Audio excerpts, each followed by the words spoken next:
तो ये ट्रायल है हमारा वीट के ऊपर, यानी जो खरपतवार होते हैं किस तरह से पौधे को अफेक्ट करते हैं, किस तरह से पौधों को नुकसान पहुंचाते हैं, है ना। तो आप देख रहे होंगे यहाँ पे 3 प्लाट हम कंपेरिजन करते हैं। शुगर वाले हाथ पर आप लोग इधर आ जाइए थोड़ा सा।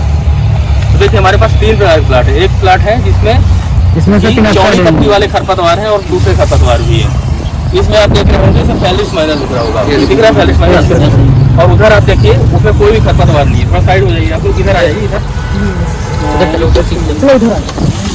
उधर वाले आप देखिए कोई खरपतवार नहीं है ना पौधों में। तो हमने क्या किया कि डिफरेंट टाइप के खरपतवार नाशी को अप्लाई किया यहाँ पे, और उसमें हैंड वीडिंग की। तो इसमें हमने क्या किया कि इसमें से फिनॉक्साइड डाला है ना। तो फिनॉक्साइड डालने से क्या इफेक्ट पड़ा कि जो सकरी पत्ती वाले खरपतवार थे, जैसे कि 40 माइनर है, जिसको गेहूं का मावा भी कहते हैं, तो सकरी पत्ती वाला खरपतवार उसमें नहीं दिख रहा बिल्कुल भी। इसमें हमने डाला दूसरा खरपतवार मेट सल्फोरान और 2,4-D डाला हमने। 2,4-D डाला इसमें। तो 2,4-D डालने से क्या हुआ इसमें देखिए आप कि चौड़ी पत्ती वाले खरपतवार नहीं है, लेकिन ये वाला जो गेहूं का मावा 40 माइनर है उसमें है। और उधर क्या है हमने कि मिक्स करके डाला, उसमें कोई भी खरपतवार नहीं दिख रहे होंगे आपको। तो आप इससे जैसे देख रहे हो आप कि जो खरपतवार होता है कंपटीशन करता है पौधों के साथ। पहला कंपटीशन करता है सोलर रेडिएशन, जब सूर्य का प्रकाश आता है वहाँ से, तो उसके साथ पौधा हमारा खरपतवार के पौधे कंपटीशन कर लेते हैं।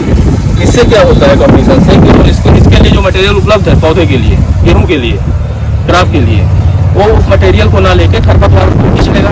जैसे सोलर रेडिएशन ले लेगा, पानी जो हम दे रहे हैं वाटर उसको ले लेगा, न्यूट्रिएंट है पोषक तत्व उनको भी ले लेगा। इससे पौधा क्या होता है कहीं कहीं बहुत कमजोर रह जाता है उसके कंपेरिजन में, यहाँ पे खरपतवार नहीं है। ठीक है, तो ये अलग अलग तरह से कंपटीशन करता है। तो हमें खरपतवार को कंट्रोल करना चाहिए, लेकिन कंट्रोल करने का एक टाइम होता है खरपतवार, उसे कहते हैं क्रिटिकल स्टेज, वो स्टेज पर था फीड कंपटीशन। अगर उस दौरान हम खरपतवार को कंट्रोल कर देते हैं, यानी कि 20 से 35 दिन होती है जो क्रिटिकल ग्रोथ स्टेज, उस टाइम अगर हम खरपतवारों को कंट्रोल कर लेते हैं तो उसी टाइम पे हमारा पौधा अच्छा ग्रोथ कर जाता है और वो खरपतवार के साथ कंपटीशन कर जाएगा। जैसे हमने वहाँ क्या किया क्रिटिकल ग्रोथ स्टेज के टाइम पे, यानी कि कितने दिन में 25 दिन में हमने वीडिंग कर दी, लेकिन यहाँ वीडिंग हमने नहीं की।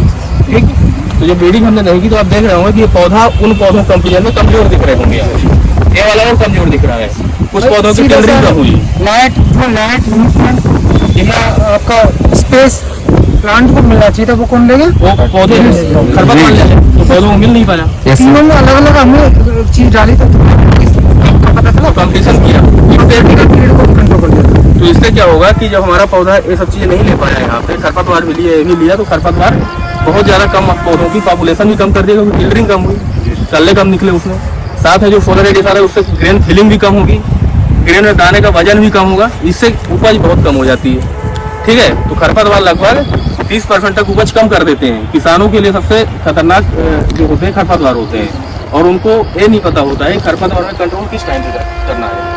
तो ज्यादातर फार्मर्स क्या करते हैं, खरपतवार जब 30 दिन बाद, जब खरपतवार देखिए अब दिख रहे हैं बराबर, अब इस टाइम अगर हम कंट्रोल करते हैं तो कोई फायदा होगा इसमें? नो सर, कोई फायदा नहीं होगा इसमें। लेकिन अगर हम 20 से 30 दिन में कर दी होती तो इस कंडीशन होता क्या, ऑल लॉस होता है। ऑल लॉस क्या कर रहा है कि जो कॉस्ट नहीं लगानी चाहिए थी वो कॉस्ट ऑफ कल्टीवेशन लगा रहा है, तो उससे डबल नुकसान।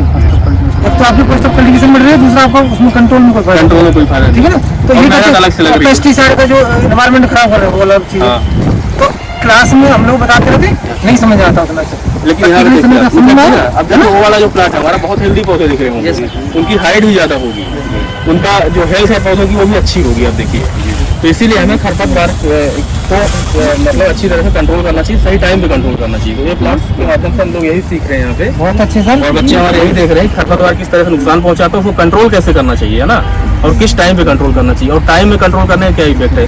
यहाँ पे इनका देखिए टाइम में कंट्रोल नहीं किया गया, इसमें बहुत ज्यादा वीड्स है। ठीक है, इस तरह से हमने 3 रिप्लिकेशन किया है, सेम 8 प्रकार के ट्रीटमेंट लगा के हमने 3 रिप्लिकेशन किया है। थैंक यू सर, सर का धन्यवाद बोलिए सभी लोग। Thank you.